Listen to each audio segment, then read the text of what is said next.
Olá, meu amigo, seja muito bem-vindo. E aí, o que você achou da nossa pergunta de título aí do vídeo? A gente é salvo pela fé, então não precisamos mais das obras? E aí, você sabe me explicar qual a relação entre fé e obras? Sabe, a fé e as obras, elas não são excludentes umas das outras, elas se relacionam. E é muito importante a gente entender, né, qual é esse conceito de relacionamento, qual é o princípio, qual é o objetivo tanto da fé quanto também das obras. Então, se você não sabe, eu peço que você, desde já, compartilhe esse vídeo também, levando esse conhecimento aos outros. Peço que você também nos ajude curtindo o vídeo, né, comentando também se você tem alguma contribuição sobre o tema, para que a gente possa aprender juntos sobre a palavra do nosso Deus. Muito bem, então eu já quero convidar você a gente analisar um texto bíblico, para a gente entender, né, um pouco mais sobre essa relação entre fé e obras. Sabe, primeira coisa que a gente vai ver aqui é sobre a salvação, qual a relação entre a fé e as obras na salvação. Então convido a você a abrir a Bíblia em um texto aqui de Efésios, no capítulo 2. Peço que você acompanhe comigo, vou estar colocando, né, o texto aí na tela, Efésios 2, e a gente vai ler aqui a partir do verso 8. Olha o que diz o texto. Porque pela graça sois salvos, mediante a fé, e isto não vem de vós, é dom de Deus. Muito bem, então este é o primeiro texto que vamos analisar.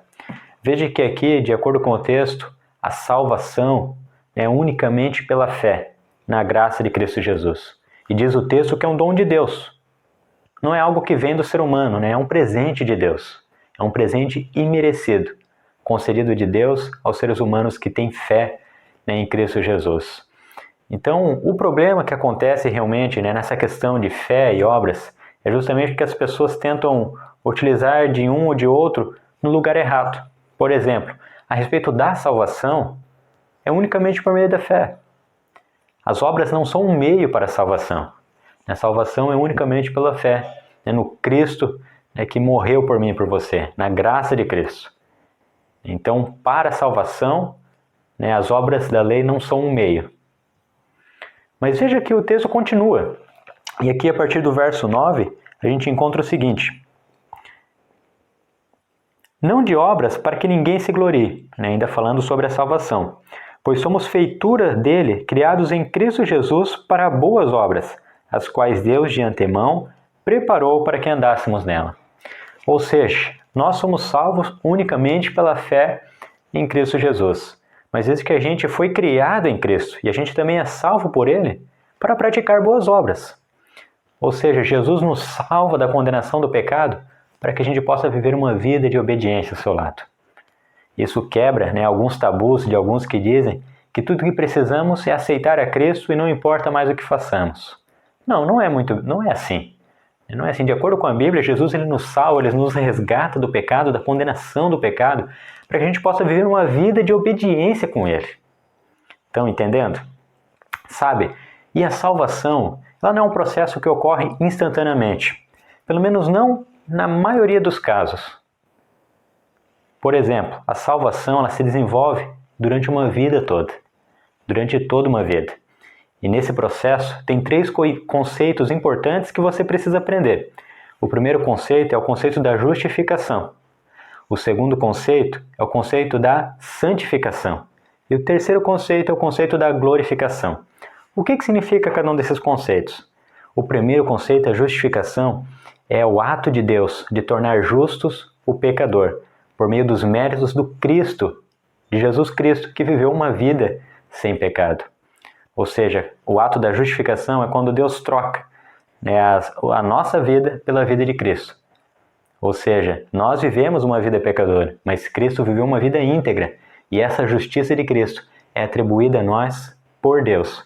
E a gente reconhece isso também por meio da fé. Então esse é o ato da justificação. Mas tem também o ato da santificação.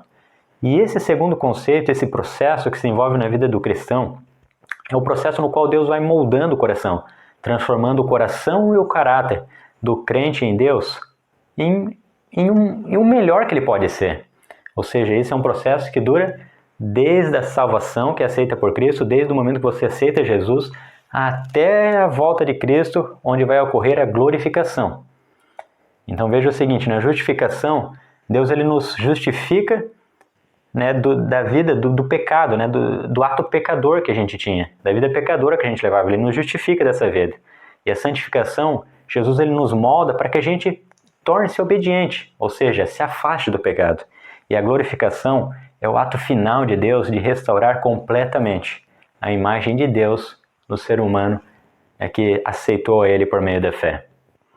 E as pessoas geralmente, né, confundem essa questão de fé e obras. As obras, né, não valem mais, a lei foi abolida por Cristo, justamente porque elas param neste primeiro conceito da justificação.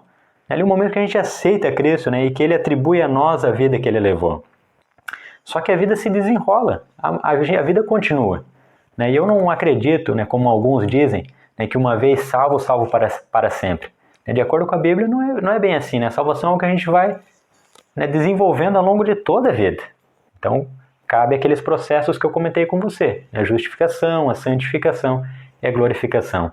E é aí que entram as obras da lei. Porque Jesus ele nos salva do pecado para que agora a gente viva em obediência. É aqui que entra, né, as obras. Veja, por exemplo, o que Tiago, né, em sua carta, que ele comenta.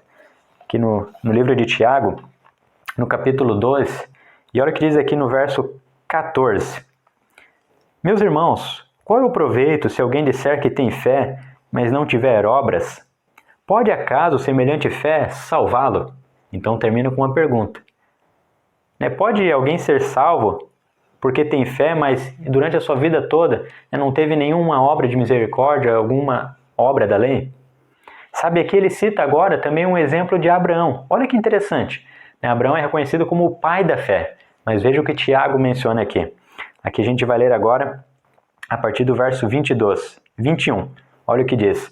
Não foi por obras que Abraão, o nosso pai, foi justificado quando ofereceu sobre o altar o próprio filho Isaque? Vês como a fé operava juntamente com as suas obras. Com efeito, foi pelas obras que a fé se consumou. Então veja que interessante, meus irmãos. Aqui o texto nos diz que foi por meio das obras que a fé se consumou. Ou seja, para a salvação, o único meio é a fé em Cristo Jesus. Mas as obras confirmam aquele cristão que foi salvo por Cristo. Ou seja, Jesus ele nos salva para que a gente viva em obediência com Ele. E a obediência à lei de Deus confirma aquele que foi salvo por Cristo. Então cuidado com alguns que dizem que hoje o cristão não precisa mais observar a lei de Deus. Não, isso é uma grande mentira. O próprio Cristo, no Evangelho de Mateus, no capítulo 5, do verso 17 em diante, ele diz que ele não veio abolir a lei, mas veio cumprir. Então Cristo ele cumpriu a lei na sua vida. E cada cristão que é seguidor de Jesus, que aceita Jesus e continua a sua vida, ele precisa durante essa vida ser um filho obediente a Deus. Sabe, tem uma pessoa registrada aqui na Bíblia que ele não passou por esses outros processos que eu mencionei, o da santificação, por exemplo. E esse é o bandido que foi crucificado juntamente com Jesus. Diz o texto que lá naquele momento último de sua vida ali, um momento ímpar da sua vida também, ele aceitou, ele reconheceu a Jesus que estava ali ao seu lado como Messias. E diz o texto que ele pede pela salvação em Jesus. E diz o texto que Jesus estaria, que esse homem estaria com Jesus quando ele viesse em seu reino. Então veja que maravilhoso. Por isso que eu mencionei que a salvação é unicamente por meio da fé. Aquele bandido, ele nunca teve, aquele homem, nunca teve a oportunidade de desenvolver uma vida ao lado de Jesus, de obediência a Jesus. Porque ele morreu. Mas se eu e você, após aceitarmos a Jesus, Jesus ainda nos concede a vida, a oportunidade de continuar vivendo ao seu lado, a gente precisa sim buscar ser uma pessoa obediente à lei do nosso Deus. Você está entendendo até aqui? Sabe então qual é o objetivo da lei? Você deve estar se perguntando. Eu quero ler um texto aqui com você de Romanos, no capítulo 3. Então a gente vai entender aqui qual é o objetivo da lei então. A gente viu que para a salvação o único meio é a fé. Mas veja quão importante também é a lei de Deus. Capítulo 3 de Romanos, no verso 20, diz o seguinte: visto que ninguém será justificado diante dele por obras da lei, em razão de que pela lei vem o pleno conhecimento do pecado. Veja que interessante. de acordo com a Bíblia, é pela lei que vem o conhecimento do pecado, ou seja, a lei de Deus. Eu faço referência aqui também aos 10 mandamentos do Senhor, encontrados lá em Êxodo 20. São o meio pelo qual o cristão sabe o que é certo e o que é errado, ou seja, são princípios de vida, princípios que regem a nossa conduta. Você está entendendo? Ou seja, eu não posso tirar a lei de Deus, porque se eu tiro a lei de Deus, logo não tem pecado, porque é por meio da lei que vem o conhecimento do pecado. Você entendeu? Sabe, também já ouvi alguns cristãos dizerem que a gente só deve observar as leis que tem no Novo Testamento. Ou seja, se tem no Antigo e tem no Novo, essas estão válidas. Se tem só no Antigo Testamento, essas não estão válidas. Meu querido irmãos, a lei de Deus, o decálogo encontrado em Êxodo 20, é uma lei inteira que não pode ser separada. Tanto que o Tiago, como a gente também já leu alguns textos aqui, né, do seu livro, ele também menciona que aquele que tropeça em um só ponto da lei é culpado de todos. Porque o mesmo Deus que disse, não matarás, também falou, não adulterarás, e assim por diante. Ou seja, o mesmo Deus fez toda a lei. É algo completo. Eu não posso tirar alguns e apenas observar outros. Ou seja, não posso trazer a lei como o que seja conveniente a mim. Eu tenho que aceitá-la como um todo. E a gente viu que é pela lei que vem o pleno conhecimento do pecado. Irmãos, amigos, você que está me ouvindo aí, eu quero encerrar esse vídeo trazendo uma frase ao seu coração. Eu peço que você reflita sobre ela. É uma frase que vai resumir também aqui o nosso estudo. Veja o seguinte: aquele que foi salvo por Cristo não vai querer viver como se estivesse perdido. Entendeu? Aquele que foi salvo por Cristo não vai viver como se estivesse perdido. Meu amigo, espero que este estudo aqui possa ter sido de grande proveito para você. E não perca aí os vídeos que a gente tem lançado. Nos ajude também a compartilhar, ajude curtindo, porque assim o vídeo pode chegar ao acesso de mais pessoas e assim a gente vai aprendendo mais sobre a palavra do nosso Deus. Tá ok? Então um abraço e até o próximo vídeo.